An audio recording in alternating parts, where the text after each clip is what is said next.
All right.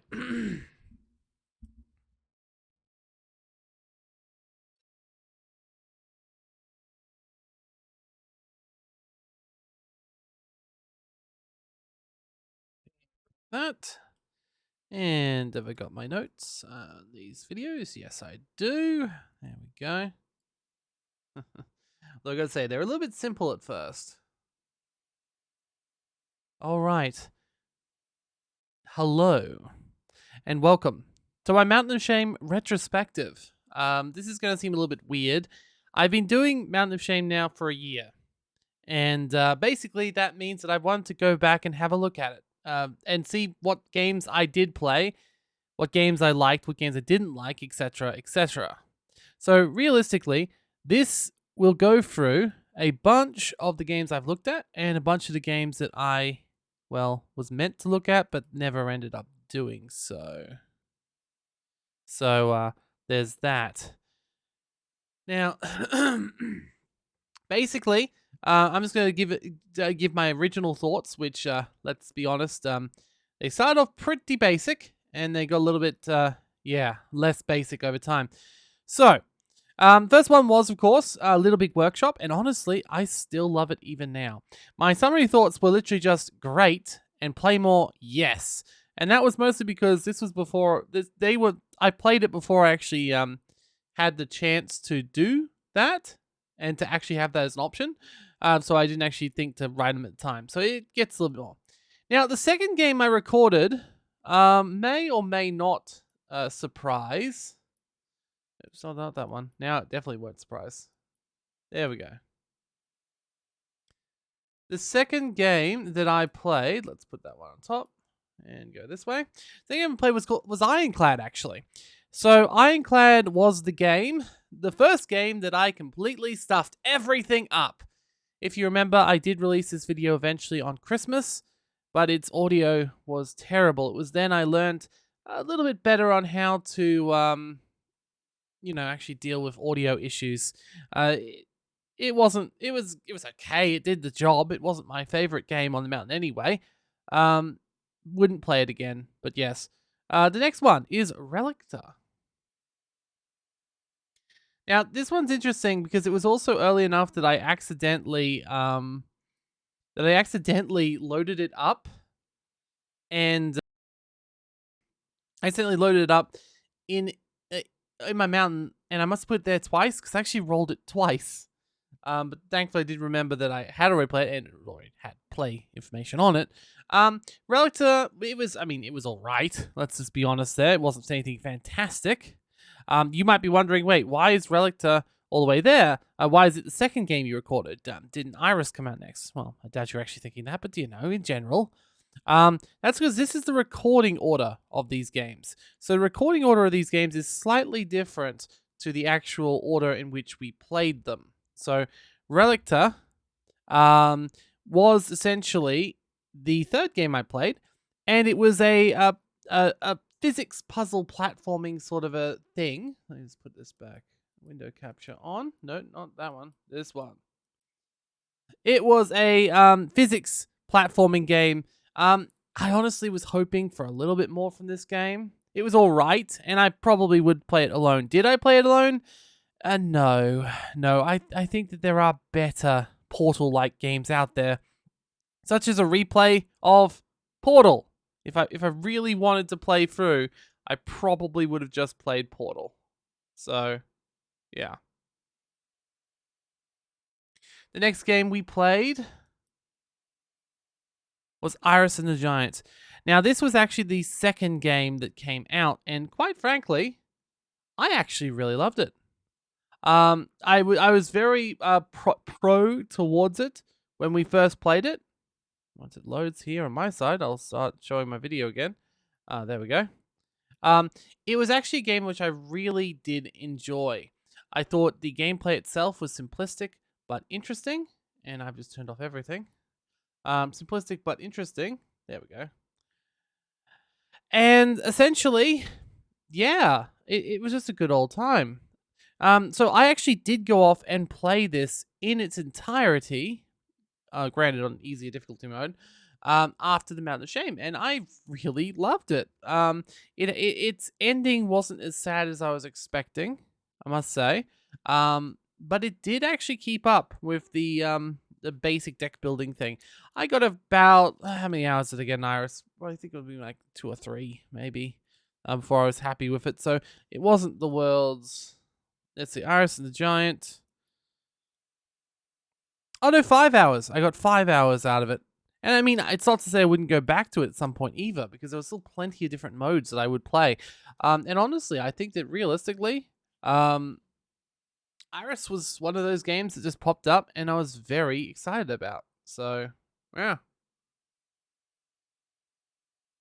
Alright, so the next game on the list is Gomo.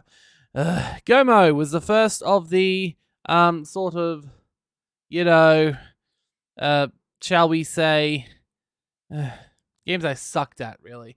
I had nothing against Gomo. I didn't. It was just very childish, really childlike. It was basically a very child-friendly sort of deal. Where you had this one-click sort of idea, and basically everything was done with a single click, and you just had to find exactly where to click. It was pretty basic. It was simple. It would be perfect for a kid, but was it the sort of game I wanted? Not really. Not really. Let's see. So next game on the thing was Blast the Past. Now, this one is another one which didn't come out straight away. It did only have a break of one. And quite frankly, I had a great time with it until I realized that there was actually more to it than I thought there was. So I actually could have been playing it a lot more than I did. Apparently, there is more levels to it. So there's that. But it was fun. It was the first time I tried recording in VR, and I've got to say, I did terribly at recording in VR. To the point where I've actually got several games on my mountain that I've just been holding off just because they're VR. And I feel bad about that, but at the same token, I want to work out a better way of recording VR so it's a better watching experience. I love my VR, but unless the game's been designed around it, it becomes very hard to actually do it. Gotta say though, a lot of fun. I played with a few other friends after. I was like, hey, you should try this one out. It's great. And they had fun too. It was a good time. It was a good time. VR blowing stuff up, just fantastic. All right, next game on the list, which we looked at, was Hob. Now, Hob was another one that I really sucked at, but I actually really didn't find being so bad. I wouldn't bring myself to playing it again, because quite frankly, well, yeah, I didn't have the patience for it, to be honest. But it was a beautiful game, and it had a lot going on for it. Realistically, I do love action adventures usually, but there was something about that I just didn't click with me as well.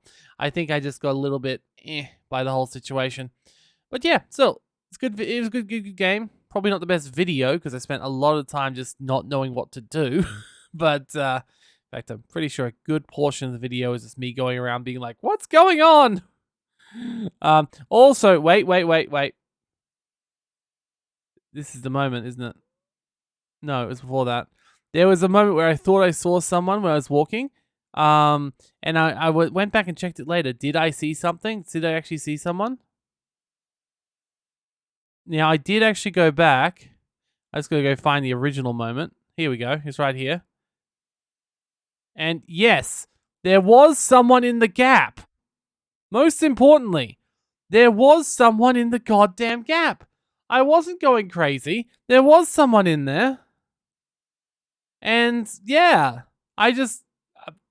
I still don't actually know who they were or what they were there for. But anyway, the point is there was something in the crack, damn it. Right, the next game I played was Batman, Lego Batman the game. Now, I actually really quite like the Lego games, or I did like the Lego games. I love Lego Star Wars, and I guess it does probably come down to what you're sort of into and whether you like the subject matter. And I obviously clearly did not like Batman that much. He's one of my least favorite superheroes. He's like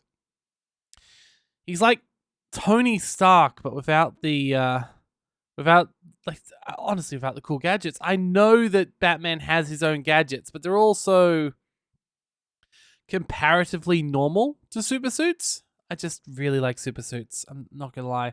So yeah, it was just a rich man living out his power fantasy, and it wasn't even a cool rich man living out his power fantasy. But that wasn't my problem with Batman, Lego Batman, nor was it the problem with any of the other games that came out. But this particular problem was spawned by the fact that it just kept crashing on me, kept crashing on me, kept crashing on me, and I had tried making through. I was having an okay time, and then it died. It was great. So, you know, I'll go. I would like to go and play more Lego games at some point. But I really hope that A, their controls are slightly better, and B, that they're not as glitchy as this. So there's that. The next one was Sigma Theory. Now, Sigma Theory was fun in that it was the first and only game, or not first and only, the first of many, I should say, games where I took my 30-minute limit and was like, but I'm having fun. And I just kept going. I kept going to a point where I had essentially, I kept going to a point where I had essentially lost the whole thing, which was a shame because, quite frankly, I thought I was doing fairly good at things. I thought I was doing all right. But whether that's true or not, I don't know. Now, I did actually go back and play more Sigma Theory. So I did play another few hours of it. I did manage to pass it, but I think I may have used a custom or an easier mode for it. I just want to see how the storyline went. It was quite fun, and I would suggest going back and doing it yourself. My original writing down here was fantastic, but don't trust the heroine. So this was also the first time I actually started putting a bit of comedy in my responses. So that's why that's probably when I was like, wait a second, yes, I probably could do more of this. I probably could look back and say what my opinions were. Yeah, my opinion on this one was don't trust the heroine. Yeah. I thought that in my defense, while I knew that the heroine was a bad idea, I thought that that they'd know what they were doing and they could trust them. Okay? Okay? Don't judge. Or do. I don't know. All right. The next one is Beasts of Maravilla Island. And can I just say, this is one I still need to get back and do more of. I loved it, and I wanted to play more, but then I just, I didn't. And I don't remember why. And I think that's the saddest part of all. Basically, Beasts of Maravilla Island, if you have not watched this video, was a Pokemon Snap style thing, but instead of being on rails, it was off rails. It was also still a pretty early recording, so it's still got my it's still got my limited. Honestly, the recording quality isn't the best. Yeah, the audio quality isn't the best, but the game itself was fantastic. The notes I had here was beautiful, also birds in all caps. And to be fair, look at that guy. Look at him. Look at him. Yep. Then we want to go up and selfie with the bird. Go past me. Yeah, to be fair, I would do the exact same thing. It's only a year later, so I guess it's not too surprising. But I still stand by what I did. Okay, I still stand by it. All right, so next game on the list was the the Animal Super Squad. So, the Animal Super Squad is quite hilarious, and I had a lot of fun with it. I kind of wish I could. The thing is, I actually did go back. The comment I have about this game was surprising. Wish I could watch myself play, but not play myself. AKA, I liked my own video. I liked my own video, but what I didn't like. Hello. I have played Minecraft before, yes, but not in a fairly long time. But anyway, so yeah, basically this game is so stupid and silly. I absolutely adored it. And I sort of wanted to see more of it, but then I didn't. Also, I realized that Animal Super Squad could be shortened to ass, and totally made jokes about my ass whenever I was sharing it with my friends. So there's that. But no, I do not actively play Minecraft, and I couldn't play it on this channel anyway because my username in it is not my username here. So yeah, I'm trying to keep my other username private. But anyway, no, Animal Super Squad, quite good, quite silly, quite loved it. So there's that. All right, next game on the list of that I played during this year after the Animal Super Squad was Tokyo Chronos. So yeah, Tokyo Chronos was another VR game attempt, and I admit, once again, not the best recording I've ever done, because for some reason it seemed to only record from one eye. So while for you it would have seemed like it was a little bit off kilter, off center, I was able to see properly. Problem is, it was also kind of hard on my eyes. I wanted to play it more, and probably will play it more, but I feel like I definitely need to be in the mood for a visual novel. It probably wasn't as interactive as I was hoping it'd be. I think I did play a little bit more of it down the line. It wasn't as interactive as I was hoping it would be, and I think there's a lot more that can be done with this sort of visual novel on the internet, on this visual novel sort of stuff. So, still stand by the video. It's not a bad video. It just, yeah, had its issues. Let's just put it that way. Next game was Earth Knight. Now, Earth Knight was crazy and chaotic, and I sucked at it, but I actually kind of still digged it. It was fast paced, it was crazy, it had dragons, which, let's face it, dragons make everything better. And yeah, I did enjoy myself with it. I did play a little bit more, not enough to pass it, but I was slightly better at it when it wasn't being recorded, so that shouldn't be a surprise for anyone. It's a runner, if you don't remember it or never watch it. Very fast paced, interesting concept, a little bit strange, but yeah, I had no problem with it. I did say that yes, I would play that game again. And I did. So there's that. All right. The next one is this one. All right. So Fury Unleashed. Fury Unleashed is not only a game that I loved when we played it. Like, honestly, the music was fantastic. I wonder if I had a section of just the music recorded. Let's go here. But honestly, I kind of just feel like seeing if I could play a game of this right now. I loved it so much. Let's see if I can change over that for a second while I talk about Fury Unleashed. Because Fury Unleashed, I actually did go back and play more of multiple times. Now, I will not be able to see chat. There's only one person here currently, but that's okay. I did go back and play more Fury Unleashed. Let me go. Game capture. Go. And then capture. No, not any full screen application. I want you to capture.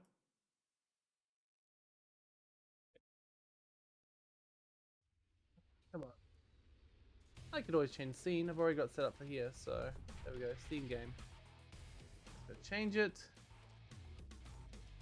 And go to Fury Unleashed.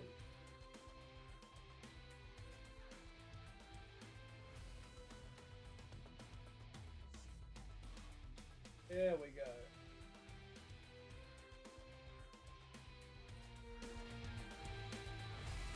Alright, so I honestly really love this game, so I think I'll try playing it a little bit more while I'm waiting. Well, not waiting, well, just in general what I'm talking about. So this is one of the games I did actually go back and play myself after the fact, because I actually really quite enjoyed it. Something about its fast-paced nature, its awesome music. I'm just going to let you play and listen for a little bit longer because I just really love this one. So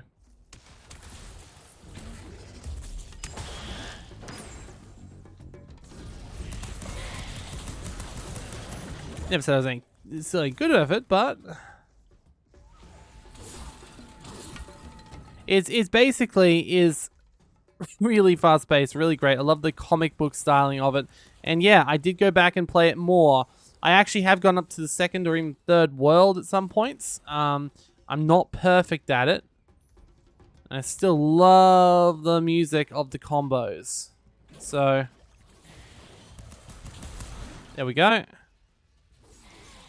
Oops, yeah, won't get the music combo right now, I'm guessing. Oh well, it's okay. But yeah, so over time you did unlock more weapons and more stuff that you could do. There was some, I actually did end up doing that over the run thing that I was so curious about before. Really should just be quiet while I try and get to the combo music, because that's the thing I love the most in this game.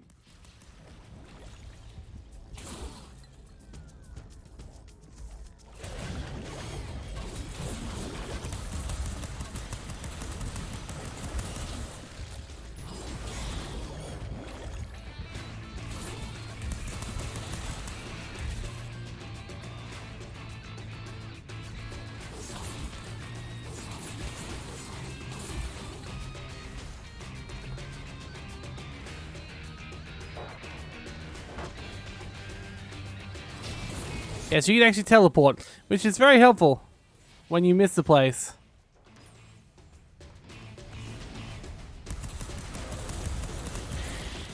There we go, and there we go.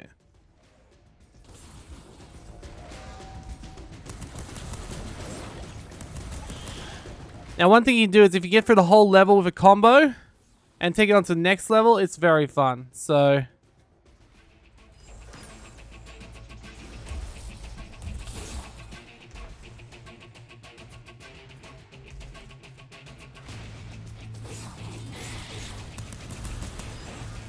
go, and sure, why not? I'm just going to random things at the moment, so I see no reason why not.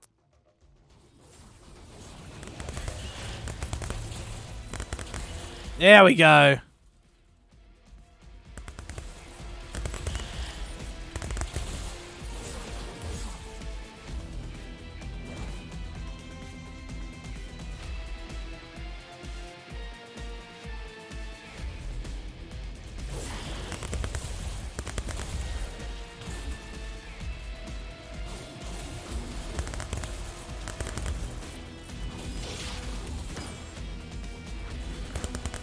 Come on. Oh, no. There we go.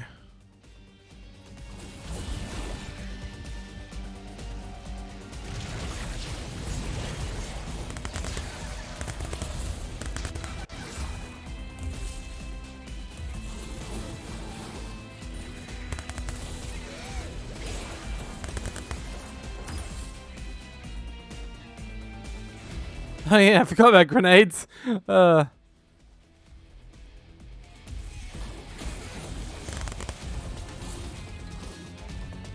Uh-oh. Let's just... Come on. Oh, great. A challenge area. This is going to go well, I'm sure.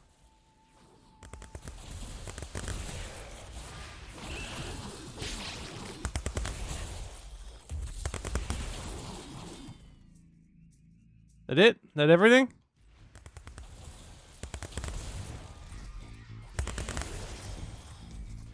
Alright, I still managed to keep my combo.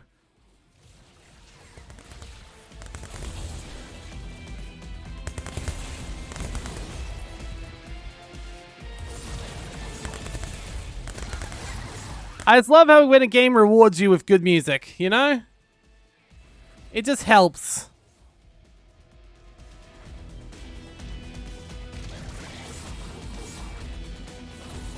Excuse me, good sir. Have you met my good friend Bullet? Uh-oh. Yes, but no, thank you. Uh-oh. Hey, excuse me, friend. Sorry. Nope. I'm coming through, mate.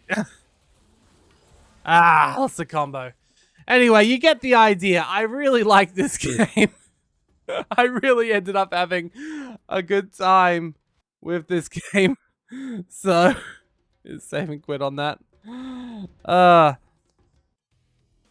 Point is, it's good. It was great. I very much enjoyed it, and you could continue to enjoy it as well. All right, so that was Fury Unleashed. Very good game. Next game on the list, which I played, was... When it goes through and tells me where it is, there we go. A Short Hike. Now, A Short Hike was the exact opposite of the fast-paced, heavy craziness of this heavy craziness of Fury Unleashed. However, it as well, and I believe my original thing was there is nothing bad about this game, is my original second thought. Now, when it came to this though, the video itself was a lot of fun, but then I went off and finished it. Honestly, it only took like 3 hours to do the whole thing, 100%. I probably would have easily played it all in one sitting, but this was before I really did that. But the point is, I have now since went back and loved it. Like, loved it. Beautiful game, fantastic game.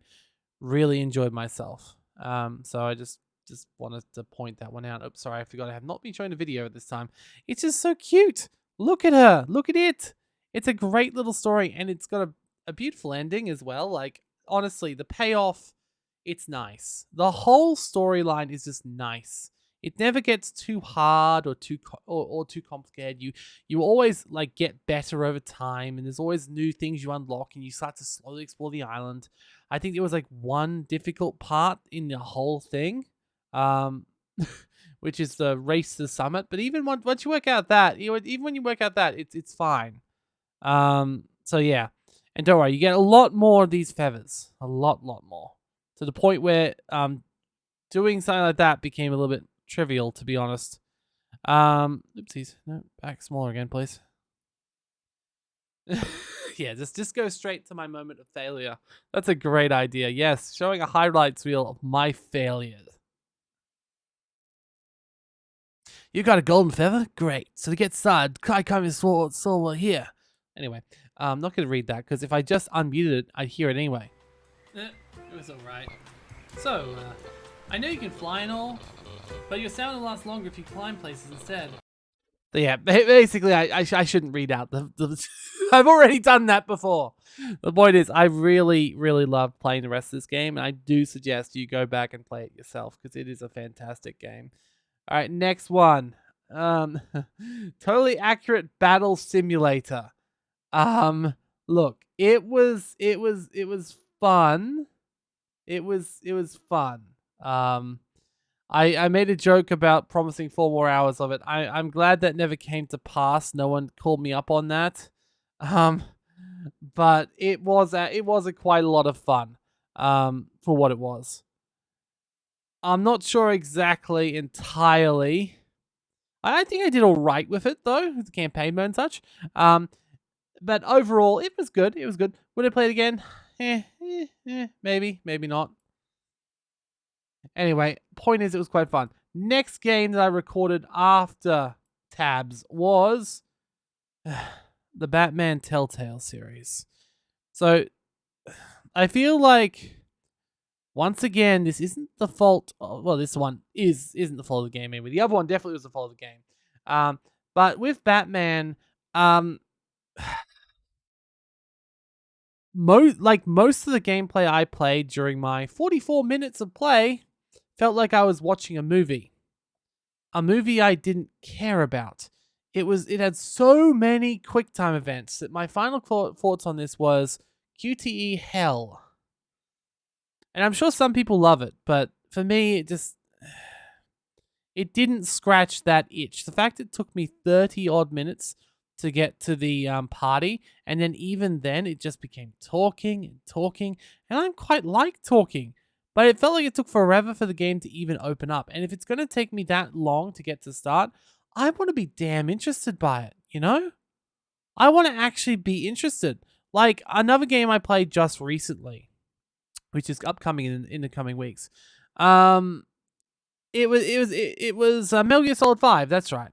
It also had a lot of it was the shorter one, the Ground Zeroes one. It also had a lot of talking, starting it up. It had a lot of stuff where you couldn't do anything, you're just listening, and I really digged it. Even though I sucked at the game, and I sort of was like, yeah, no, I need to play this on my own rather than with an audience. But besides that, I was actually really engaged from the introduction. And I guess you probably, I mean, would you be if you're a Batman fan? Like, does Telltale's Batman add anything new to the experience? I don't know. Telltale produced the same games over and over and over again. And if you're interested in them, like Sam and Max, love that. Tales of Monkey Island, that was okay. If you're interested in the story they were telling, it was fine. But even so, like as a Monkey Island fan, as a Sam and Max fan, I always found their stories to not be as good as the original. They're still good. Obviously, things like The Walking Dead and The Wolf Among Us changed that because suddenly they were making their own sort of way. But yeah, I don't know. This game did not gel with me, and it sort of is like the Batman curse. Will I ever come against a Batman game I actually like? I don't know is the answer. Next one is I Bomber Defense Pacific. Now, this game was a mobile game, essentially. It was exactly what you would expect. Was it bad? Eh. Would I play it again? Eh. Like, it was a tower defense game. It did exactly what it said on the tin. It felt very much like one of those old school congregate tower defense games, but then it didn't. There's a lot of those congregate tower defense games, like the Gem Crafts and, games like that, the ones that, like Balloons, etc. They had some sort of progression. They allowed you to unlock new things. They allowed you to, and I guess this still did have some sort of progression, but felt very, yeah. I think my favorite tower defense game from the Congregate era, if I had more, was Gemcraft. It was Gemcraft, okay? I love Gemcraft because basically you start off really weak, you got stronger, you come back and not only do the levels on high difficulty with the stuff you've unlocked, but then you could also do things like insano survival runs and endless modes, etc., and keep unlocking more stuff, keep unlocking more stuff, keep unlocking more stuff. And basically, it became half tower defense, half incremental, and I say that with love. This game, however, didn't grasp me in the same way as Gemcraft or any of the other ones. So yes, it's a thing. It's a thing that exists. All right, Sorcery. Now, I did actually go out and buy parts 1 and 2. I have not played them yet. But honestly, this game was a massive surprise. It was a choose-your-own adventure game. For sure, it was just a regular choose-your-own adventure game. In fact, it was a part 3 I was expecting to really not give a damn about, considering, I wouldn't understand the storyline. And I didn't understand the storyline. But, I gotta say, gameplay-wise, I kind of wish more games would go to that level of choose-your-own adventure. It was quite a lot of fun. So I am looking forward to eventually one day pulling out the Sorcery Part 1 and 2 from my mountain. I could just play it myself, but I bought it and then forgot I bought it. So that is literally that is literally the definition of what Mountain of Shame is. So yeah, it's really interesting. I would go back and play parts 1 and 2 if I could, and I can, and I will one day, and we'll see. So yeah. Next one was BFF or Die. I think in hindsight, I should probably have chosen Die. Because My comments on this were no, please no, no, and no in all caps. It wasn't a badly made game per se, um, but the idea of me playing it like single player was not fun, and I don't know how I could convince anyone to play it multiplayer either. So, like, I wouldn't subject my friends to this sort of thing. But anyway, the point is, BFF or Die was the first time I played a co-op game by myself. Um, but surprisingly, it was not my last. So there's still a few more of those coming up. All right, so the next game I played on my mountain of shame was, when it lets me click on the right thing, Primal Carnage Extinction. This is one of the rare games where I actually logged on to the multiplayer server for it. It's one of the rare games that actually did log on to multiplayer for it, just to see what was going on. And it really just, I didn't know what they were doing. There's just a bunch of dinosaurs standing around doing next to nothing, and they weren't playing a game. They were just sort of sitting around there, and I tried to like attack the humans and like play the game, but like it just, it felt like I was the only one playing, to the point where I felt like I was just being consistently hunted because I was the only dinosaur who was playing. It's like I came onto the world's worst roleplay server, and yeah, I just, no, no is all I can say. I'm not. My comment was at the time, so that should say something. Next one is Planets Under Attack. Planets Under Attack. So let's go find that one. It is down here. There we go. So this was basically very similar to those swarm-based, well, it's exactly like those swarm-based games where you have numbers and try and build them up, etc., etc. Another game that really feels like it came from the Flash era.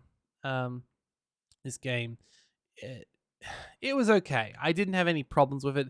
It's one of those quick-paced RTS games for people who don't have time to play an RTS game, so I can respect that.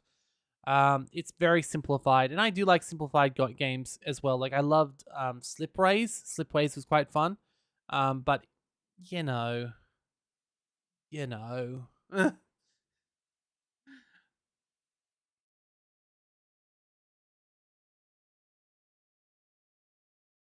Oh dear. Um, so Painkiller Black. Oh boy. I had just as much fun with this game as you'd expect. Granted, I didn't do as badly as I would have expected. Like I did play the game all right, but I was not having a fun time. Multi-shooting corpses, trying to avoid like thinking about things and stopping and just sort of going crazy. Because as you probably worked out with my Subnautica series down the line, when I get afraid of something, the best way I deal with it is to just kill them no matter what. So there's a lot of games where my main response to danger, it's a fight or flight, and I will take the fight. And then I'll just calm down afterwards. Now, my comments for this one was just pain, and I'd rather burn in Hades, and I changed the text to black. So there's that. So yeah, I didn't really love the game. No, not really. All right, so next game on the Mountain of Shame was Stranded Deep. And I gotta say, Stranded Deep, that was actually a bit of fun. It's one I really should go back and do more of. I think the only reason I haven't is because it's on Epic, and I find it really hard to find my motivation to play an Epic game unless someone actively requests it, like they did Subnautica. Like Subnautica was requested of me. If this was requested of me, I probably would have played a series of it instead. And that's the exact thing. That's the whole point of this series. If someone wants me to play a game more on here on the channel, I will do so if she's requested. Preferably that's from the mountain. You can't just say, hey, play XYZ game that you don't really care about or have played to death. Like, as much as I would love to play Skyrim again, etc., I played like 400 hours in that game, and I would need some hell of a massive number of mods to make that fun again.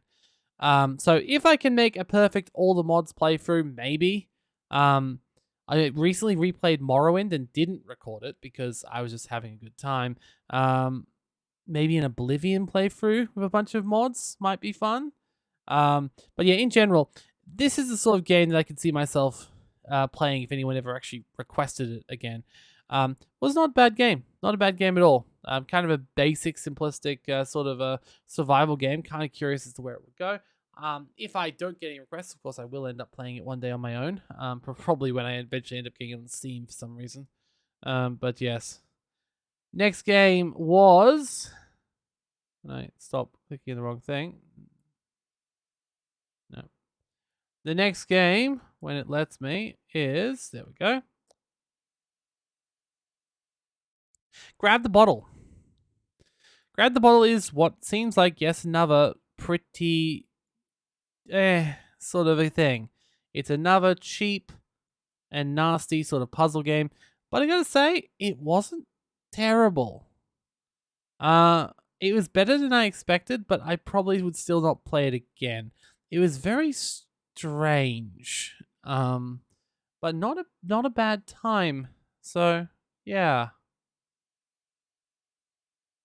Next one. So, yeah, I don't really have much to say about Grab the Bottle, to be honest.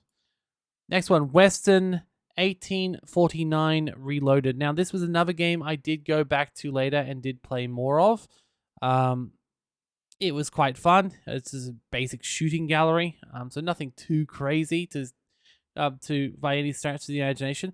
It did get quite crazy and quite awesome with the perks, as you probably, well, maybe not. A lot of the games with perks I've already played through to the death of me. But I do love a good perk-based game. I think my only problem with this game was it just took a little bit of extra. It took a lot of patience to go through it, and I was kind of wishing the relics would be a little bit more interesting, a little bit more quickly. But yeah, the comment I put there was a banging good time. So gotta love the puns. Next one was Elex. Now, Elex is interesting in that A, I did enjoy it, and B, I was meaning to go back and play it. It's another one I probably would play a whole series if someone requested it, if I haven't played it since. Because that's the thing. I could just go back and play any of these games. And I have gone back to play a lot of them. But realistically, I would probably see myself playing more Elex again. However, Elex has also now gotten a sequel. So there's Elex 2 out. So I'm almost just wondering, maybe that would be better. So yeah, quite cool, quite cool. So the next one on the tile is the Frozen Hearth. This one was a delisted Steam game, so it was a game that you could not buy anymore. It was removed from Steam for such and such a reason. And I think I say so what the reason was in the video. I forget. It was removed and was abandoned, as you'd expect. It was all right, actually, but it was far too buggy. Like, that was my biggest problem with it. Like, it wasn't a bad game. Like, I actually did have a decent time with it. But it wasn't a spell force, you know? It wasn't something that really just grasped me and made me want to play more of it. And its storyline was, okay, I suppose.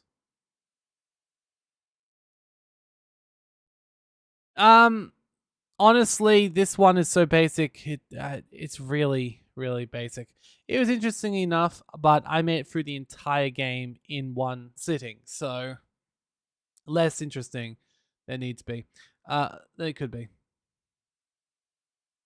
Next one was The Deed. The Deed was the first. The Deed was the first RPG Maker game that I got on the mountain. It wasn't horrible, surprisingly, but it turns out that would be a bit of a bit of a pattern with some of the RPG Maker games I got, that they weren't as bad as expecting. Still nothing I actually want to play any more of. It's just better than I thought. So I can see why people might be okay with this, and I definitely think the people who make RPG Maker games are clearly, there's stuff going on with them that, yeah, but it's not my cup of tea.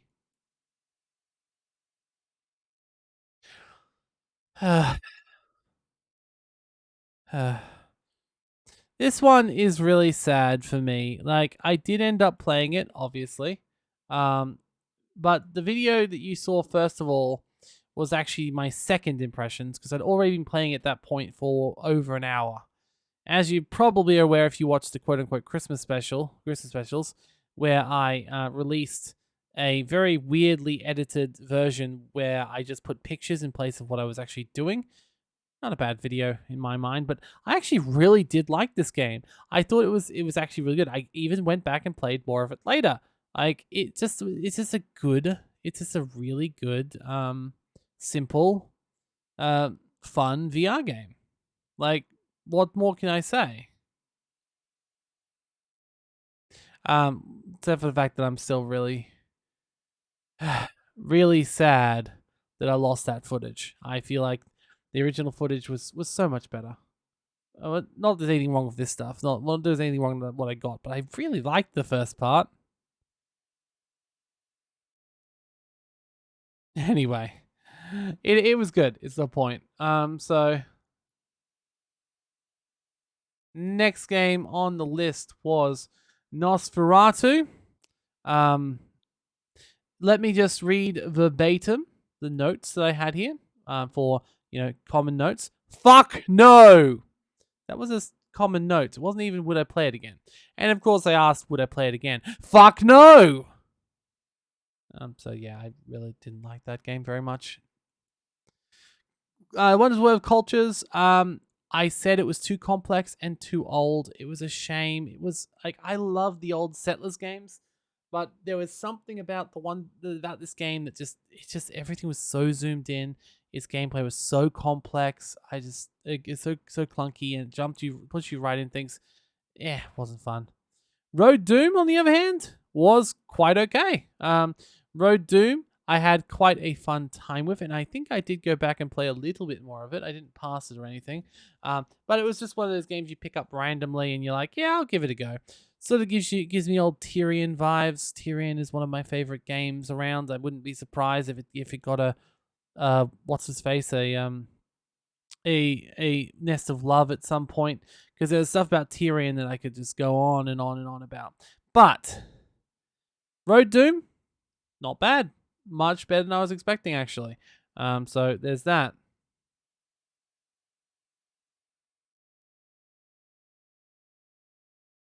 Shadowrun Returns. Oh, look, I had a great time with this. I still haven't actually went back and finished it. It was one of those games that I was meaning to go back to but didn't. It's another one of those games which I would be open to doing a full series of if you thought it would be interesting, if you thought it would look interesting and such. I had a good time with it, and yeah, I noticed a bunch of other Shadowrun games that I've got on my mountain as well. So yeah, I mean, it seems like a good world. It seems like an interesting world to explore, and I wouldn't mind doing it again. Next one is Crown Takers, and I must say, I'm kind of disappointed this one never got more views, because this was a game that I was not expecting pretty much anything from. Um, but I had a really good time. It was a fantastic game. It was one of the big surprises of the mountain, and it elicited a sort of a very positive response from me, where I was like, "Yeah, this is fantastic." Um, this is why I decided to do the Mountain of Shame, because so few people have actually played this game. It's actually got a pretty low number, but yeah, it just works. It just works. All right, next game. Actually, did it actually show up when I did that? Yeah, you can sort of see what it is. Um, was Love is Dead. Look, it was okay. It was really well made, and if I had a partner to play it with, I would play it. Sure, nothing wrong with it. Fuck no, fuck no. Once again, Shank, fast paced and awesome. Yes, we'd go back and play it again. Bulletstorm, great game, and honestly, yeah, I would like to go back to it. Did I go back to it? No, this is another one of those ones where I'm like, yes, I will go back to it one day.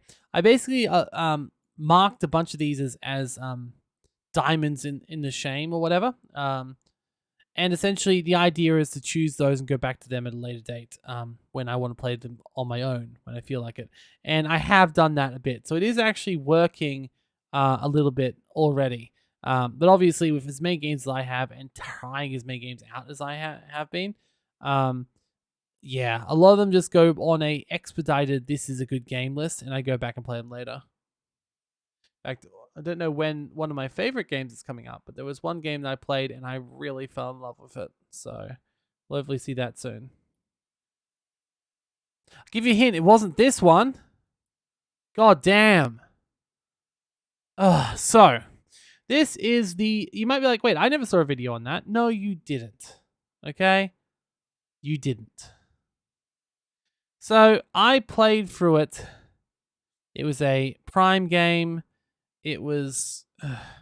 It sort of felt like it was going to be like an Elastomania sort of thing. You know, like one of those those bikes that can go off in weird angles and all that sort of jazz. But it had that sort of a feeling to it.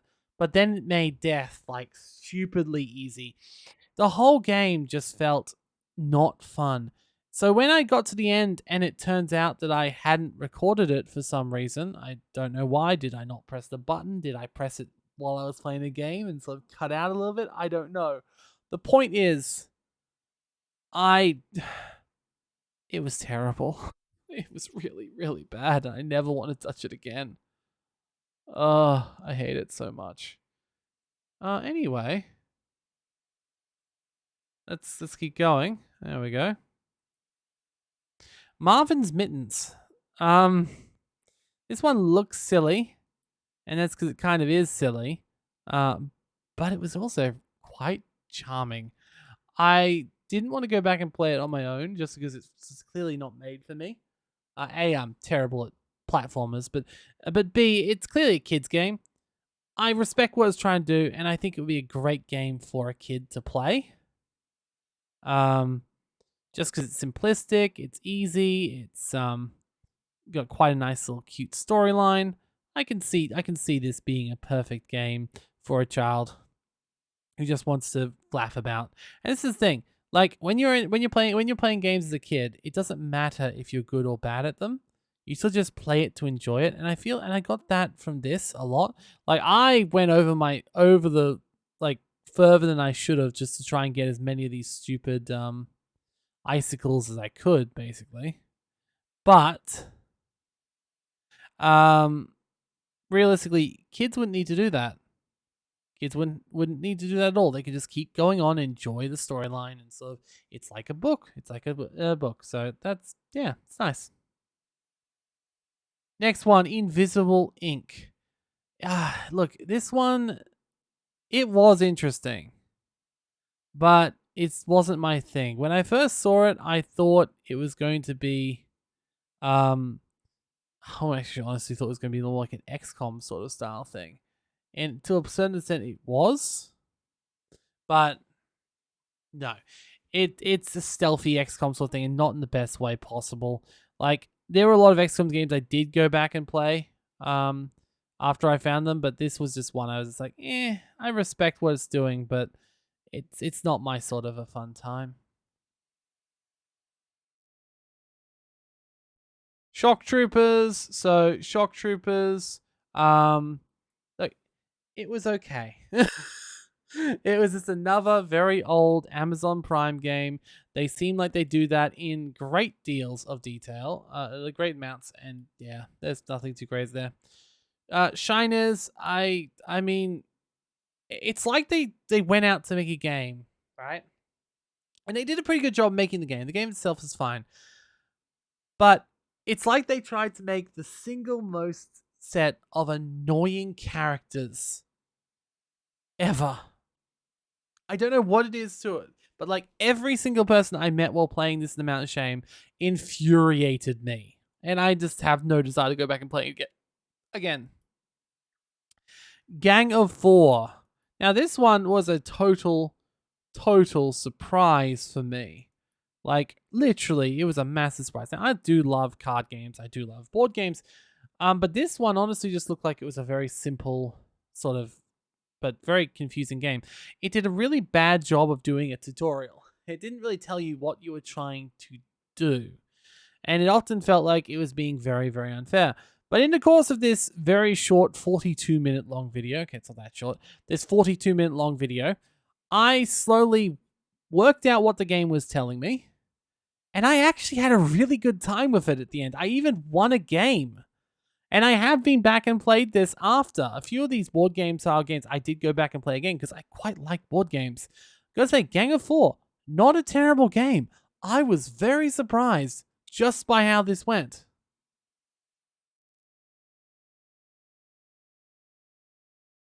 Next one was Rune Classic. The response to this one was, just eh. There wasn't anything wrong with it. It was just kind of, eh. I guess I really don't have anything more to add than that, do I? It just felt like a crappy version of Gothic or a crappy version of like of an RPG. That like it felt a bit like it sort of reminds me of Redguard in a lot of ways, but obviously Redguard was even harder to control and worse. It wasn't swell. It was my idea of fun.